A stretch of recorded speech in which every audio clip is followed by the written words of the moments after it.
తెలుగు రాజకీయాల్లో ఒక శకం ముగియబోతుందా? 4.5 దశాబ్దాల పాటు అప్రహతిహితంగా సాగిన చంద్రబాబు నాయుడు గారి ప్రస్థానం ఇప్పుడు కొత్త మలుపు తిరగబోతుందా? అవును అని అంటున్నాయి తాజా పరిణామాలు. ప్రస్తుతం ఆంధ్రప్రదేశ్లో జరుగుతున్న చర్చ ఇప్పుడు ఒక్కసారిగా వైరల్గా మారుతోంది. చంద్రబాబు నాయుడు గారు కూటమి అధినేత, తెలుగుదేశం పార్టీ ముఖ్యమంత్రి స్థాయిలో కూర్చున్న వ్యక్తి. అయితే చంద్రబాబు నాయుడు గారు ఆంధ్రప్రదేశ్ రాష్ట్ర ముఖ్యమంత్రి కుర్చీని వదులుకొని ఢిల్లీ పీఠం వైపు వెళ్ళబోతున్నారా అంటే అవును అనే సమాధానం వస్తుంది.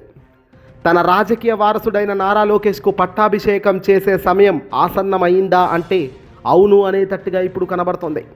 ఈ మార్పు వెనక ఉన్న వ్యూహాత్మక కోణాలను కూడా ఇప్పుడు ఈ వీడియోలో చూద్దాం. అలాగే అసలు ఇది అవుతుందా లేదా ఏంటి చర్చ అనేది కనుక క్లియర్ కట్ చేద్దాం. గత 2 ఏళ్లుగా ఆంధ్రప్రదేశ్ పరిపాలనను గమనిస్తూ వస్తే తెర వెనక నారా లోకేష్ గారికి భారీగా ముద్ర పడుతూ ముందుకు పోతోంది. గవర్నమెంట్ శాఖల్లో కావచ్చు, ముఖ్యమంత్రి స్థాయికి సంబంధించి కాబోయే సీఎం అంటూ కూడా ప్రచారాలు చేస్తున్నారు. చంద్రబాబు తర్వాత నారా లోకేష్ రాష్ట్ర ముఖ్యమంత్రి, టీడీపీని నడిపించే ఒక రథసారథి అంటూ కథనాలు చెప్తూ వచ్చాయి. వాస్తవానికి ముఖ్యమంత్రి అన్నవాడు ప్రజలకు మంచి చేయాలా, ప్రజలకు మంచి చేస్తే ఆ నాయకుడితో సంబంధం లేదు, ప్రజలకు మంచి చేసే వ్యక్తి ఉంటే ఆ పొజిషన్లో ఇంకింత మంచి జరుగుతుందనేది మెయిన్గా మాట్లాడుకుంటారు అందరూ. ఇక్కడ ఐటీ శాఖ మంత్రిగా ఉన్నప్పటికీ ప్రభుత్వంపై ఆయన పట్టు పెరిగింది. చంద్రబాబు నాయుడు గారు గతంలో కంటే ఇప్పుడు నారా లోకేష్కి ఎక్కువ స్వేచ్ఛనిచ్చేశారు.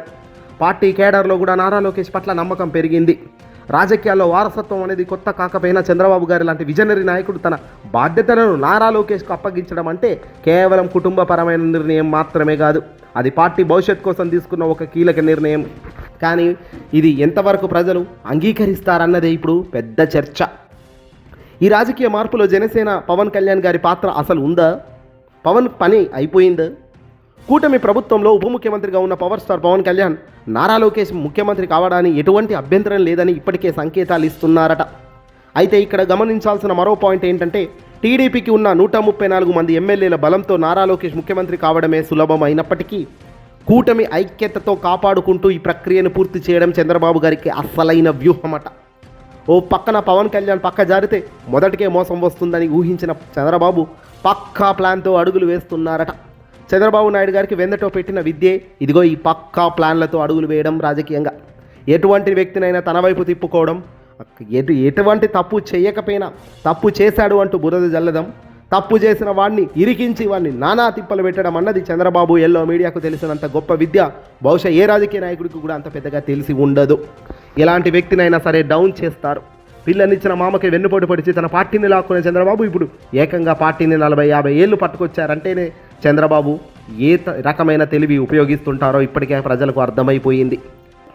ఇక్కడ పవన్ కళ్యాణ్ గారిని కూడా విశ్వాసంలోకి తీసుకోవడం ద్వారా రాబోయే 10 ఏళ్ల పాటు అధికారాన్ని కాపాడుకోవాలన్నదే వాళ్ళందరూ కూడా కూర్చొని మాట్లాడుకున్న మాటలు. ఇక్కడ పవన్ కళ్యాణ్ కూడా ఒంటరిగా పీకేదేమీ లేదు అని పవన్కు గట్టిగా తెలిసిపోయింది.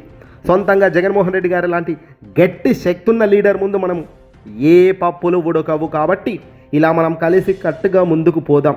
నాకేదో ఒక పదవి పడేయండి, మీ మాదిరిగా మీరు అధికారంలో చెలాయించండి, నేను నా క్యాడర్ను మీ వెంట తీసుకొచ్చే బాధ్యత నాది అంటూ పవన్ కళ్యాణ్ హామీ ఇచ్చినట్టుగా విశ్వసనీయ సమాచారం. చంద్రబాబు నాయుడు గారు ముఖ్యమంత్రి పదవి వదిలిపోతే ఏం చేస్తారు? అసలు చంద్రబాబు గారు అంటేనే ఆంధ్రప్రదేశ్కి ముఖ్యమంత్రి కదా, మరి ఆయన ముఖ్యమంత్రిగా పోయి ఢిల్లీ పీఠంపై ఎందుకు ఆయన కన్నుబడింది? ఏం చేస్తాడు అక్కడికి పోయి? ఉప ముఖ్యమంత్రి అవుతాడా, లేదంటే ఉప ప్రధానికి సంబంధించిన పదవి లక్ష్యం కోసమే ఇదంతా చేస్తున్నాడా అంటే అక్కడ ఇక్కడ వినబడుతున్నది అవును అనే. ఇది కేవలం ఒక సాధారణ ఎంపీగా ఉండాలని అనుకోవడం లేదైనా. దేశంలో ఎన్డీఏ ప్రభుత్వానికి టీడీపీ మద్దతు చాలా అవసరం, ఇది మనందరికీ తెలిసిందే. ఇదిగో ఈ అవకాశాన్ని ఉపయోగించుకొని కేంద్రంలో ఉప ప్రధాని పదవి దక్కించుకోవాలని ఆయన పక్కా ప్లాన్ గీస్తున్నారట. 1990లో కింగ్ మేకర్గా ఉన్న చంద్రబాబు నాయుడు ఇప్పుడు కింగ్ హోదాలోకి ఢిల్లీ వెళ్ళాలని చూస్తున్నారట. తన సీనియారిటీ అనుభవానికి ఉప ప్రధాని పదవి సరైన న్యాయం చేస్తుందని ఆయన నమ్మకంగట. దానికి సంబంధించే కేంద్రంలో ఉన్న తనకు తెలిసిన మిత్రుల ద్వారా లాబింగ్లు మొదలుపెట్టారట. ఎక్కడి నుంచి ఎవడు లాగితే ఎలా ఉంటుంది, ఎవరెవరి మద్దతు మనకు ఇంపార్టెంట్ అనే దానిపై స్కెచ్లు గీస్తూ ఆయనకు సంబంధించిన వాటిపైన ఫోకస్ చేస్తున్నారట. ఈ పదవిని సాధించడం అంత సులభం అయితే కాదు. అయితే చంద్రబాబు గారికి కేవలం రాజకీయ మార్గాలనే కాకుండా ఇతర శక్తులను కూడా ఉపయోగిస్తున్నారట. దేశంలోని అగ్రగేణి పారిశ్రామికవేత్తలైన అంబానీ కానీ, అదానీ వంటి వారితో ఆయనకు ఉన్న సంబంధాలు ఇక్కడ కీలకం కాబోతున్నాయి. అలాగే కేంద్రంలోని పెద్దలను ఒప్పించేందుకు పలువురు స్వామీజీలు, ఆధ్యాత్మిక గురువుల ద్వారా కూడా రాయబారాలు నడుపుతున్నట్లు సమాచారం. ఇది కేవలం అధికారం కోసం చేస్తున్న యత్నం కాదు. ఆంధ్రప్రదేశ్కి కేంద్రం నుంచి రావాల్సిన నిధులు మరియు ప్రాజెక్టుల సాధన కోసమైనా కేంద్రంలో కీలక స్థానంలో ఉంటేనే ఇవి జరుగుతుంది అన్నట్టు కలరింగ్ ఇచ్చే కార్యక్రమం కూడా టీడీపీ మొదలుపెట్టే అవకాశాలు కనబడుతున్నాయి. ఇక్కడ ఒకటి, ఆంధ్రప్రదేశ్ అంటే ఒక రాష్ట్రం. ఈ రాష్ట్రానికి న్యాయం చేయలేని వాళ్ళు, ఈ రాష్ట్రాన్ని అప్పుల పాలు చేసిన వాళ్ళు ఈ రాష్ట్రాన్ని నడిబజారులో వదిలేసి వెళ్ళడం అంటే దీనికి అర్థం ఏమిటి? లేదు అలా వదిలేసేదానికి కాదు. రాష్ట్రం మరింత ముందుకు పోవాలంటే మనం కేంద్రంలోకి వెళ్ళాలి. అది ఎవరు వెళ్ళినా జరగదు. కాబట్టి సాక్షాత్తు నేనే ముఖ్యమంత్రి పదవిని వదిలి మీకోసం నేను కేంద్రంకు పోతున్నాను అంటూ కూడా కలరింగ్ ఇచ్చే కార్యక్రమం చేయడంలో వెనకడుగు వేసే వ్యక్తులు కాదు మనం చెప్పుకునే ఏ వ్యక్తులు కూడా. రాబోయే 2027 నాటికి ఆంధ్రప్రదేశ్ రాజకీయ చిత్రం పూర్తిగా మారిపోయే అవకాశం కనబడుతుంది. చంద్రబాబు నాయుడు గారు కేంద్ర రాజకీయాల చక్రం తిప్పుతూ, నారా లోకేష్ గారు రాష్ట్రంలో నవ్యాంధ్ర నిర్మాణాన్ని కొనసాగిస్తున్నాను అంటూ మాస్టర్ ప్లాన్లు అంటూ ఈయన బయటకు వచ్చే కార్యక్రమాలు చేస్తారు. మరి చంద్రబాబు గారి చాణక్యం పారుతుందా? కేంద్రం ఆయన కోరిన పదవిని ఇచ్చే అంత సింపులేనా? కేంద్రంలో ఇప్పటికే చంద్రబాబు అంటేనే ఒక రకమైన భయం, ఒక రకమైన అభద్రతాభావం ఖచ్చితంగా ఉందట. చంద్రబాబు నాయుడు అంటేనే తన రాజకీయ అవసరాల కోసం ఏదైనా చేసే వ్యక్తి.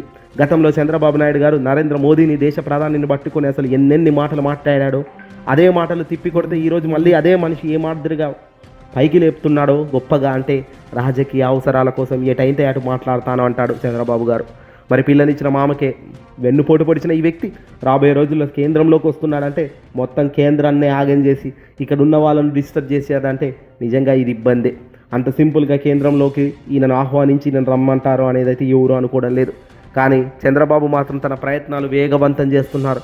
చంద్రబాబు మాత్రం తన కుమారుడికి ఇక్కడ పగ్గాలు ఇచ్చి తాను మాత్రం కేంద్రంలో దర్జా కూర్చోవాలనే పక్కా స్కెచ్లు అయితే ఎగ్గిస్తున్నారు.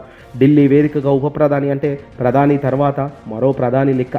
దేశం మొత్తానికి ఉప ప్రధాని అంటే అది చాలా పెద్ద పదవి. అన్ని రాష్ట్రాలను కమాండ్ చేయొచ్చు. అన్ని రాష్ట్రాలు పక్కన పెడితే రేపొద్దున ఆంధ్రప్రదేశ్లో జగన్ అధికారంలోకి వచ్చినప్పటికీ కూడా, ముఖ్యమంత్రి స్థానంలో జగన్ ఉన్నప్పటికీ కూడా కేంద్రంలో కనుక చంద్రబాబు ఉంటే ఇక్కడ వాళ్ళను కాపాడుకోవడం చాలా సులువు అవుతుంది. కేంద్రం నుంచి ఇక్కడ కమాండ్ చేయడం, కేంద్రం నుంచి ఊహించని స్థాయిలో ఇక్కడ మొత్తం పోలీస్ యంత్రాంగాన్ని తాము ఆధీనంలో పెట్టుకోవాలని చూస్తున్నారు అనేది క్లియర్ కట్గా కనబడుతున్న అంశాలు. ఏదేమైనా రాజకీయ కోణంలో చంద్రబాబు ఎటు తిరుగు ఏదో ఒక పద్ధతిలో తనదైన పదవి కోసం ముందుకు పోతున్నారు. ఆరోగ్య రీత్యా చంద్రబాబుకు ఇప్పుడు రెస్ట్ తీసుకోవాల్సిన అవసరం సమయం వచ్చేసింది. కాబట్టి అలాంటి ఆ సమయాన్ని కూడా ఇదిగో ఈ పదవుల ద్వారా భర్తీ చేసుకుందామనే ఆలోచన చేస్తున్నారు. మరి ఇదంతా కరెక్టేనా? ఇలా ఆలోచించడం ఆయన చేస్తున్నది కరెక్టేనా? జగన్మోహన్ రెడ్డి గారు ప్రజల కోసం ఇంత పోరాటం చేస్తుంటే ప్రజలను అన్యాయంగా తప్పుదారి పట్టించి ఎన్నికల్లో అడ్డమైన హామీలు ఇచ్చి ఈరోజు ప్రజలను నవ్యాంధ్ర ఆంధ్రప్రదేశ్ అంటూ ఇంకోటంటూ ఏకంగా రాష్ట్రాన్ని వదిలి ఇలా వెళ్ళడం కరెక్ట్ అయితే కాదు. ఏదేమైనప్పటికీ కూడా రాష్ట్రానికి ఎటు ఎవడు పోయినా ప్రజలకు మేలు జరుగుతుందా లేదా అన్నదే పాయింట్. ఆ మేలు జరిగే రాజకీయ నాయకుడు అధికారంలో ఉండగలిగినప్పుడే, ఆ మేలు చేయాలి అన్న మంచి ఆలోచన ఉన్న వ్యక్తి రాజకీయాల్లో ఉండగలిగినప్పుడే రాజకీయంలో విలువ పెరుగుతుంది.